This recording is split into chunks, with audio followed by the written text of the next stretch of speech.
যেই শাড়িটা পরে রয়েছি সেটা কিন্তু থাকছে পুরোটাই মটকা খাড্ডির উপর।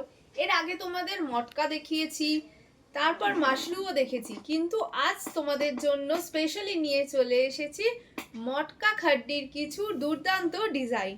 আজকে কিন্তু আমি শাড়িটা পরেই তোমাদের সামনে চলে এসেছি।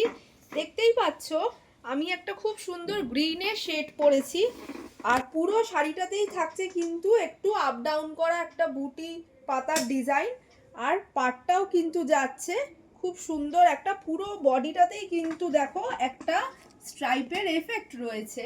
এবার আমি শাড়িটার আঁচল দেখাচ্ছি, আর এই শাড়িটার সাথে কিন্তু তোমরা পেয়ে যাবে, যেহেতু শাড়িটা রয়েছে পুরোটা এরকম একটু ফাঁকা ফাঁকা বুটি করা, সেই জন্য ব্লাউজ পিসটা আমি রেখেছি কিন্তু পুরোটাই ছোট বুটির মধ্যে, আর সাথে কিন্তু তোমরা পাটটাও পাবে ব্লাউজ পিসে।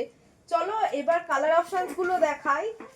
ফার্স্ট আমি যেটা দেখাচ্ছি খুব সুন্দর একটা ম্যাজেন্টা কালারের মধ্যে যাচ্ছে, নেক্সট যাচ্ছে একটা ওয়াইন কালার, তারপরে থাকছে রেডের একটা শেড, খুব সুন্দর একদম হট রেডের একটা শেড, নেক্সট খুব ডিমান্ডিং একটা ব্ল্যাক, এটা কিন্তু পুরোটা নিচটা যাচ্ছে তোমার জরির কাজ, আর আপার লাইনে যাচ্ছে এরকম ডিজাইন করা, আর তারপরে লাস্ট যে কালারটা থাকছে সেটা থাকছে একদম পার্পল কালার।